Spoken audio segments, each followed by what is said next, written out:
we're diving into the dynamic concept of disrupt aging. Disrupt Aging is about celebrating the diversity of aging experiences through personal stories, images, and a variety of perspectives, fostering a community that is not defined by a single voice, but is inclusive of the many voices advocating for change. Together, we'll challenge outdated beliefs about aging and to ignite new solutions for a future where every individual can age with dignity, purpose, and endless possibilities. Let's engage, learn, and be inspired to view aging through a new lens. Welcome to this journey of discovery and transformation.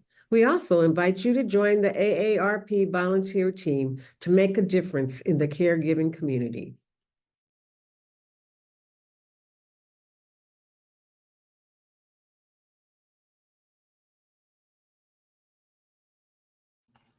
Good morning. Welcome to AARP's Illinois Special Virtual Event.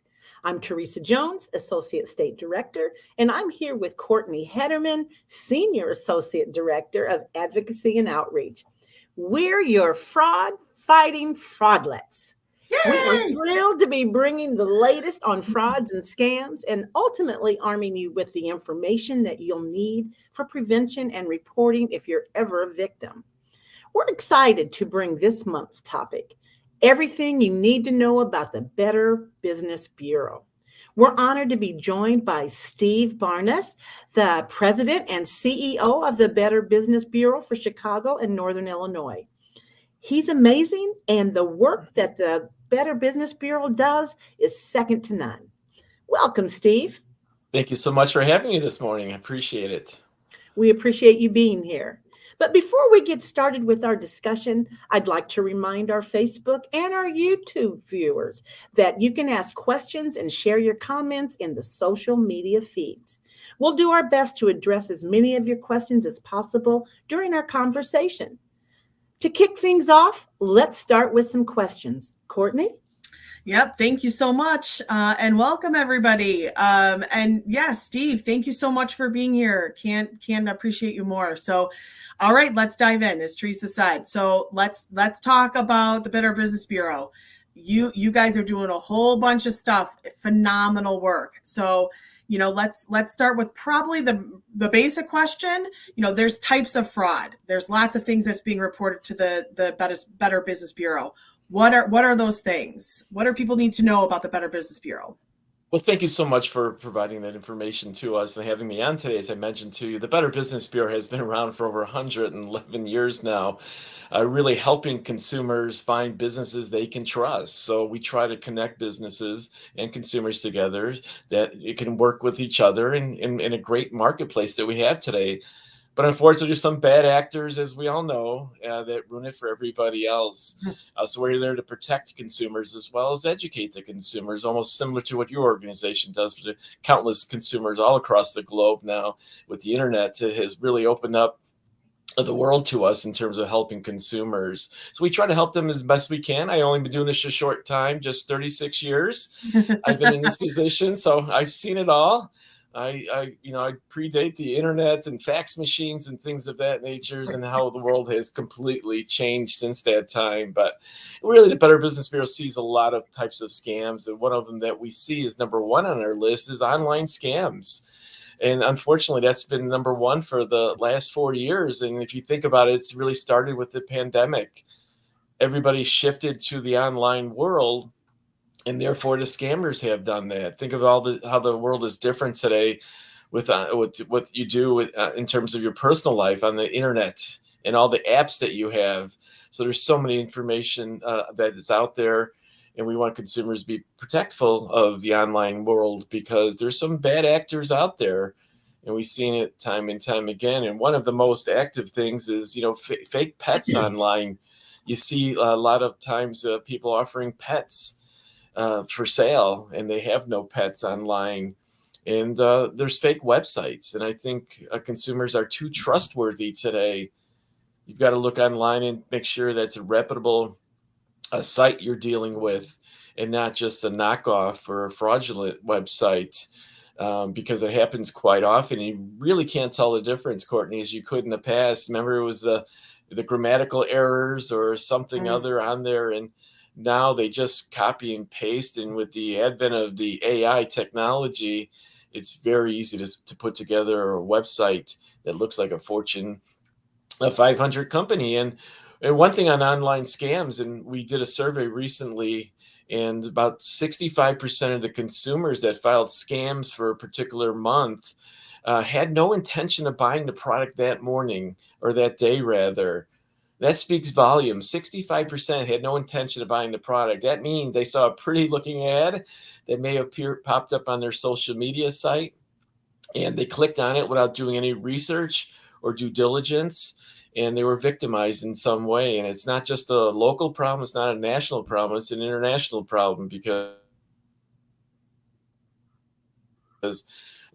some of our scams are actually coming from allegedly in China, or sending fake counterfeit products as well. So the online world is really a big problem. Incredible. I mean, you've already shared so much. I almost don't even know where to go next, because it can be really complex. I mean, it's not easy. And so even like you made reference that it used to be a little easier, I think, to kind of recognize a potential scam, and it's not, they're more sophisticated. And you're being so kind, because you're saying words like imposter and other scam artists and criminals, but they're really criminals, right? Like they're not just people who are doing nothing but trying to steal your money, right? So they're criminals. But okay, so it's getting hard to recognize. So like what would someone need to know to say, oh yes, wow, that's really a scam. I should not be on this site. I should not do this. I should not purchase anything. What are those signs that people should look for now? Sure. What you look at a website to see is make sure it's an authentic website. So you want to make sure it has a mailing address and a phone number, and call those phone numbers as well.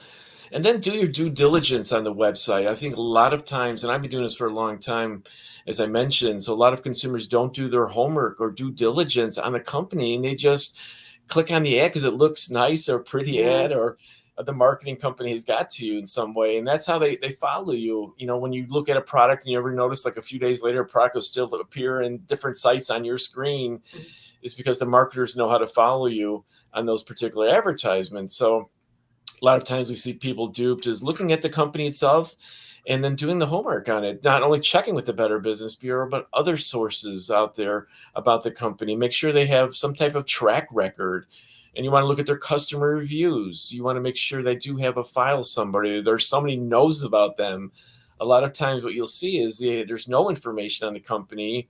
And sometimes consumers think, hey, that's great. And nobody complained, but it's not. It's the adverse effect, where in essence you are dealing with a disreputable organization and may not even be in business as of this morning only. And they're taking people's money and running away from it. And they want to make that quick hit. They don't stay around long, scammers now. They want to get your credit card, steal your identity, or do something nefarious to take advantage of the situation. But yeah, they're criminals, Courtney. Like you said, you can't tell what they look like. You looking at them, you can't tell they're a criminal. Just like websites, so you can't just look at a website and tell it's a bad website without doing further research. So I kind of have a question here as well. And with Facebook, I'm just adding this one in, but with Facebook, there's so many different things that when you get on there that people are selling this, that companies, how do we recognize that? I know what you said, call or whatever, but sometimes it's harder with an ad on Facebook. And I know a lot of our listeners are Facebook followers. So what, can you just give us a little bit about that as well? Sure, that's a great point there. A lot of people are on Facebook, and there's Facebook Marketplace where a lot of people buy and sell products as well in the secondary market.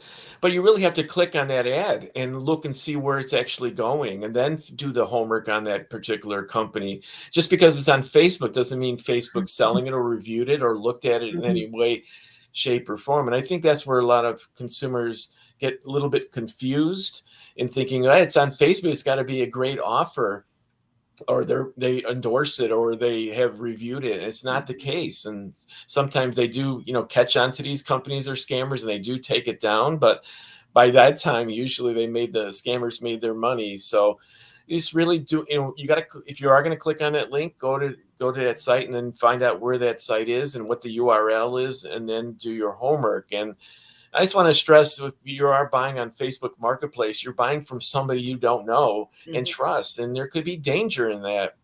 We have seen people lose their lives buying things on Facebook Marketplace, and then go up and meet with them, and then they're either killed in some way or robbed, whatever it may be. We've seen a few of those horror stories, and it happens more than you think. So most police stations, at least in the city of Chicago, have opened up their police stations so you can do the buying in the lobby area, so you can meet the person there if necessary. But you're meeting a stranger. It's like going down a dark alley, Teresa. You just don't know who that person is on your side, and you got to take all the precautions necessary out there that are available to you. So what steps would I take, or should I take, if I suspect that I've been targeted by a scam? The first thing to do is report it. So if you think you've been targeted by scammers, report it not only to many sources out there, but the Better Business Bureau has a scam tracker where we keep track of scams all across North America. And then that scam tracker then is fed into the FTC Centennial database, which then is accessible by law enforcement all across the North America. But if you think you're being a victim, do the research and then put that scam tracker and let the authorities know, because it's so important when you see a scam to report it. A lot of times people say nobody's going to fall for that, but ladies, as you know as well as I do, somebody's going to fall for it, and unfortunately, it could be a family member or a friend or an elderly person. So we want you to report to scam tracker, and that's how a lot of our warnings are, sent out based upon what consumers are telling us in a scam tracker. We've issued, warnings almost seems like on a daily basis, because fraud doesn't go away and it's going to be around forever. And if you don't report it, that's what a scammer wants. Or you don't complain, that's what they want. They want that because then they continue to stay in business. And if people complain, they may pay those people off. And the people that don't complain, they just ignore, and the consumers go elsewhere. Mm-hmm.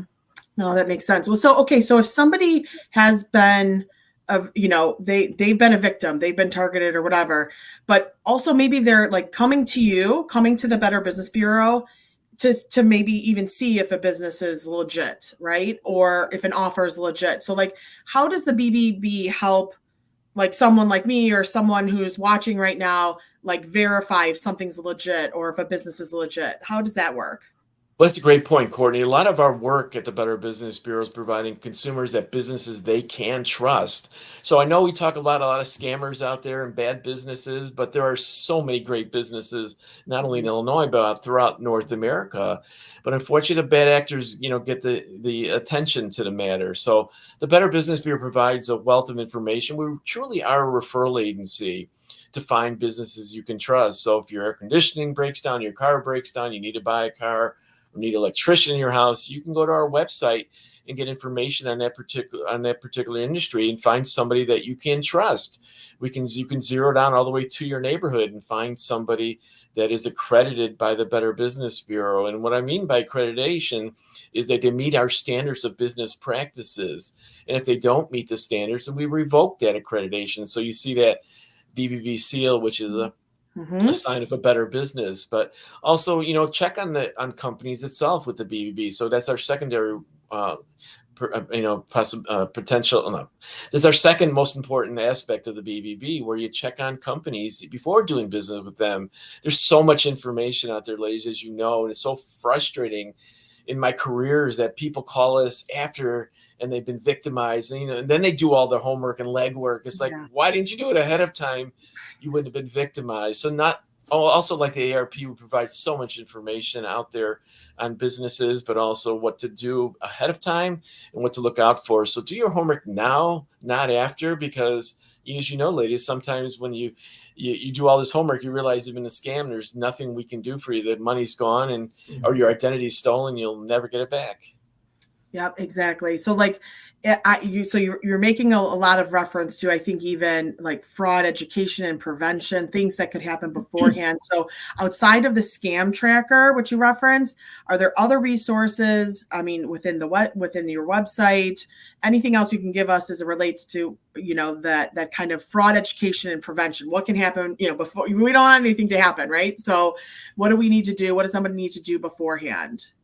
Well, I think a lot of it's doing the homework ahead of time. Like you said, if you get something like a business offer or for services, do the research on them. There's educational information on the Better Business Bureau website, as well as AARP on a specific matter. So just doing the homework, I think that is the critical, aspect of it. Get to know about it, all this information ahead of time, whether you're buying a car, whether you're, getting something done for your house for the spring, is what the questions to ask for, what others have gone through. And we have a lot of educational materials on the BBB site to help you prevent this from happening to you, and also finding businesses you can trust as a secondary. So, Steve, how does filing a complaint with the BBB help in a fraud case? Well, it helps tremendously, Teresa, on that as well. A lot of times people have that mentality, like one complaint won't matter or like one vote won't matter. But as we say in time again, it truly will.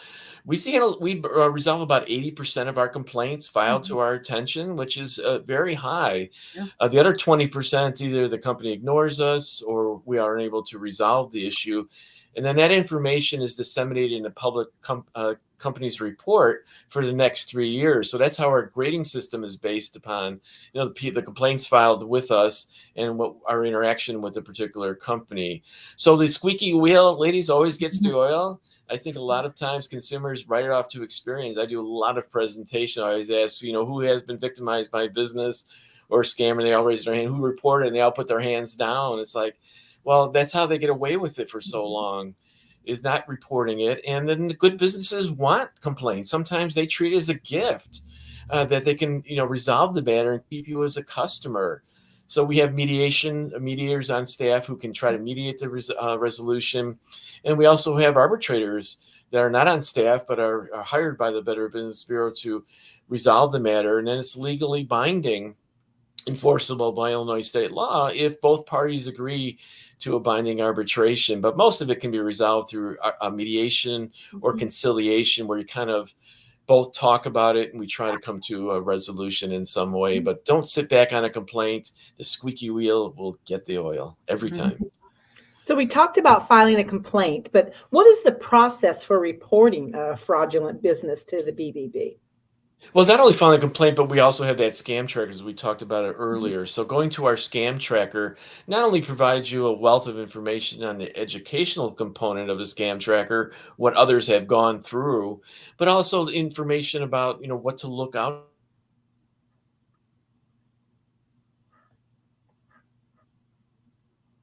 for. So you may want to look in, if you get information of what consumers have gone through, what issues they may have gone through. But, reporting the scam can help prevent it happening from others. And a lot of times, people think, I'm not going to fall for it, as I mentioned earlier, but somebody will. So we need consumers, please, to let us know about these scammers, to not only put them out of business and hopefully the authorities will go after them, but also to educate future consumers on what to watch out for. Makes sense. So we actually have a question from YouTube. So thank you for our attendees who are listening. Appreciate you. And so I'll just read the question. And again, for anybody who has other questions, please feel free to continue to put them in the chat and we will hopefully address them. But here's our question. So have you found that major banks have insider fraud occurring more often? So for example, opening a bank account one day and then the very next day a fraud call occurs. Well, it does happen, unfortunately. I don't have the statistics in front of me, but I do hear these types of complaints, not only with banks, but other types of organization when there's inside, things happening that allege that the employee has been, working on this particular fraud or has fraud involved in some way. So I don't think it has been increasing. I haven't seen it, I haven't heard it personally, but it does happen. And I think consumers need to protect themselves and think and try to, deal with organization, banks, whatever, to have a good record, not only with the Better Business Bureau, but other organization as well. But unfortunately, it does happen in so many areas. Yeah, no, you can say that again.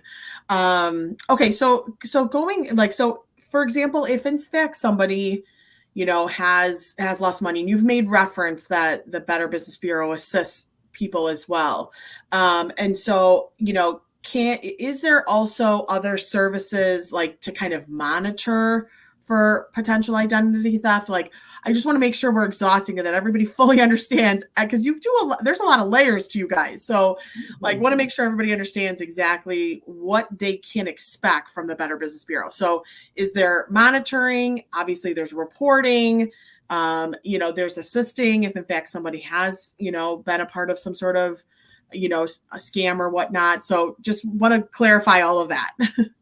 There's a lot of information on our website. It goes all the way from automobiles to waterproofing and in between.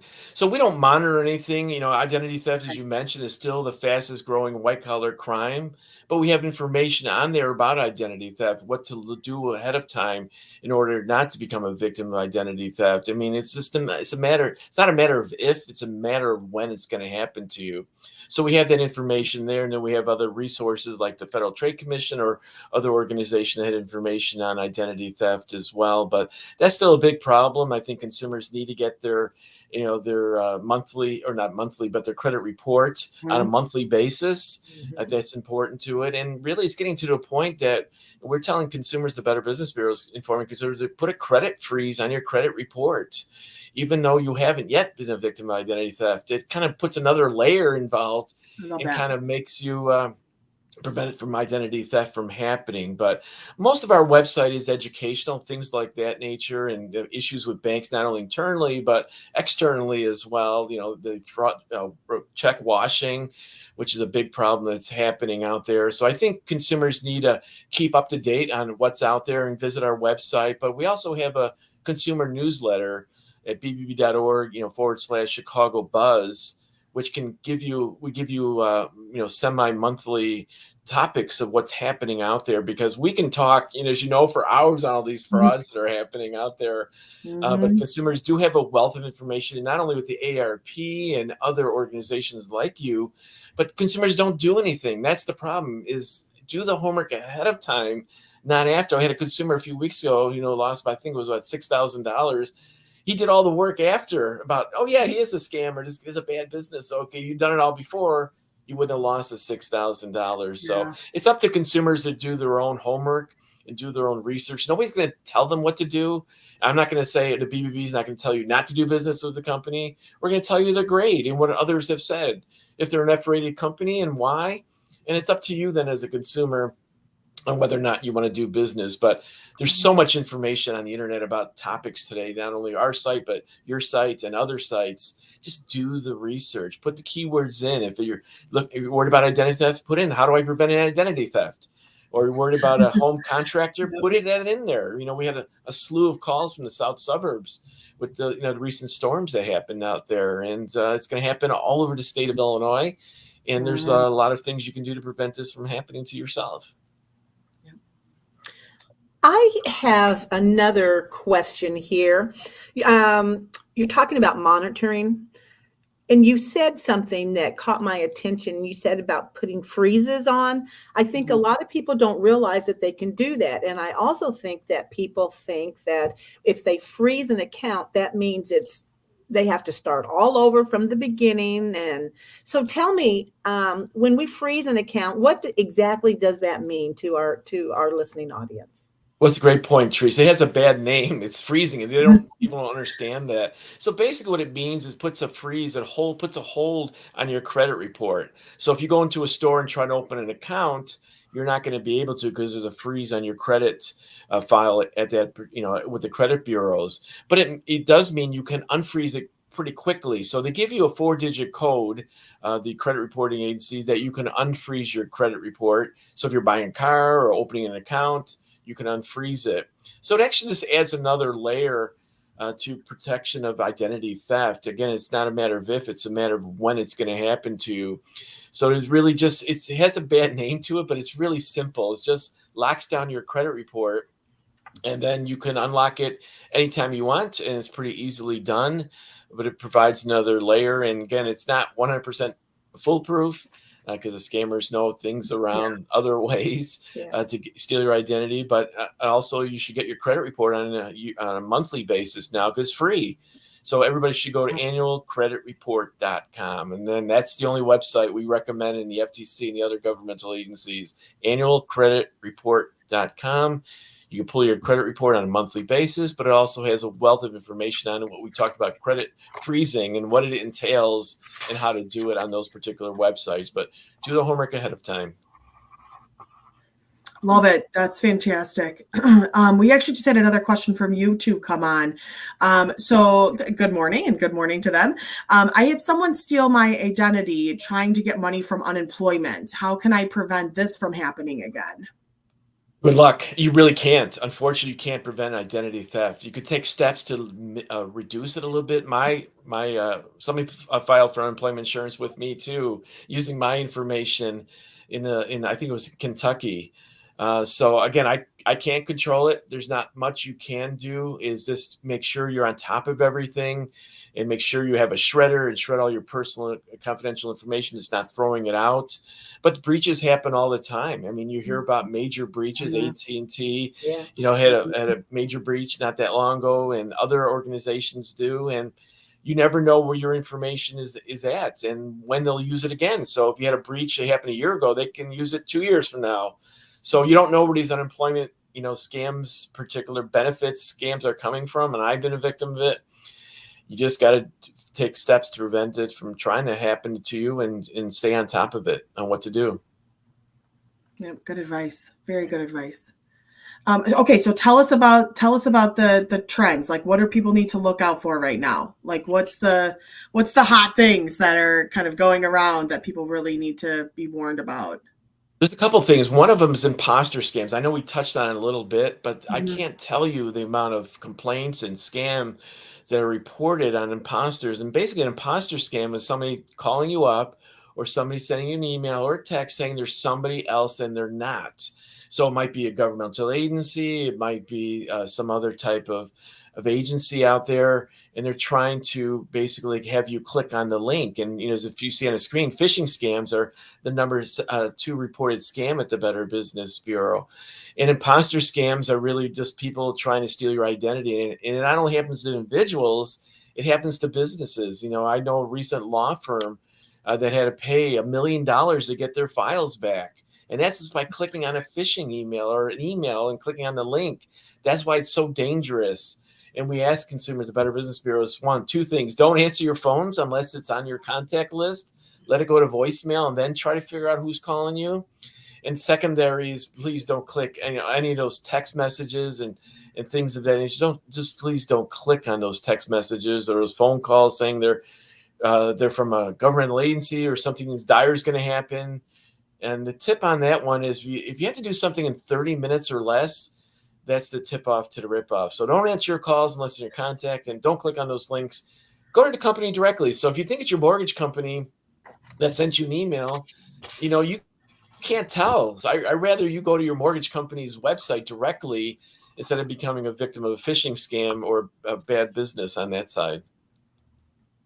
I love the tip off to the rip off. I wrote it down. I don't know if you saw me, but I grabbed this paper and wrote it down. I'm going to have to use that, Steve. Yes, we're totally using that for sure. We will quote you properly. Yeah. We will give you all the credit. Fraud script. That is definitely true. Oh my gosh. Wow. Incredible. There has been so much information. Is there anything else that you think that people need to know for our conversation today? Any other, I guess, parting words, if you will? Sure. So the key is that, scammers want to do something quickly, as I just mentioned. So if you feel pressurized into making a decision or out of blue, you got a phone call from a bank needing your account number, they have your account number. It's that quick 30-second rule. Again, the only thing you should do in 30 seconds is buy a pizza. Everything else is do the homework and research on the organization and check with the Better Business Bureau, check AARP, other sources. There's so many sources out there. And a lot of times consumers are duped when they don't do their due diligence or homework. Like I mentioned, the 65% of the complaints we file in particular month is because consumer had no knowledge of doing or didn't want to do business that, or didn't think about doing business that day with that company. They just clicked on a link. Just don't click on a link. Do the homework on them. And if they give you unconventional payment methods, that's another tip off to rip off. Nobody is going to call you and ask you to pay, in a gift card or some other ways. Pay with a credit card. That's your safest bet, even over a debit card. Yes, your debit card has somewhat most same protection as your credit card. But again, if your debit account number is compromised, your bank needs the investigation. They're going to lock your account, which means if you have $10,000 in that account, they're going to lock it until they do their investigation, which can take 2, 3, 4 months. Guess what? You don't have access to your account. So if you had a choice, use your credit card overall. Do your homework on companies ahead of time. Great resources. The AARP has it. We have it at the Better Business Bureau. And find business you can trust at the BBB. We're known for scams and protection of consumers, but we also educate consumers on finding businesses you can trust. There's great companies out there. The moving season's upon us. The spring air conditioning is upon us. We know a lot of great businesses that you can go to and adhere to our standards at the BBB. Awesome. Thank you so very much. This has been so helpful. I can't believe that we've gone a half hour. We've been over 30 minutes. It goes so fast. Can't thank you enough. Thank you so much, Steve, the president and CEO of Better Business Bureau, for sharing your insights and knowledge. Wow. You know your stuff. So appreciate you so much. And the tip off to the rip off, I'm remembering that forever. So thank you so very much. So we appreciate your time. Really, the Better Business Bureau and yourself and your team are really are doing such amazing work to keep everybody safe and really ultimately keep those valuable dollars in their pockets and only work with the appropriate people. So your valuable contributions continue to make and keep our older adults and our seniors and everybody else very, very safe. So appreciate you. To our audience, thank you so much for joining us for this enlightening conversation. Remember, the power to create positive change lies within each of us. Do what Steve said. Do your homework. Ask questions. And of course, let's continue this dialogue and work together for a more equitable and just future. So please join us next month because obviously we are a monthly series, as Teresa made reference. So our Fraud Fighting Fraudlettes will be back again. We cannot wait. And next month in June, we are talking all about travel fraud. I mean, Teresa, I don't know about you, but you and I, we know we want to travel somewhere together, right? Yeah. So we want to make sure we do it safe, though. So we're going to be all talking about travel. So once again, thank you guys for joining us. We look forward to continuing our mission of supporting seniors, caregivers, the entire aging community in Illinois and across the country. For more information regarding fraud, you can call AARP at 1-877-908-3360, or you can visit our website, aarp.org/fraudwatchnetwork. So again, that's aarp.org/fraudwatchnetwork.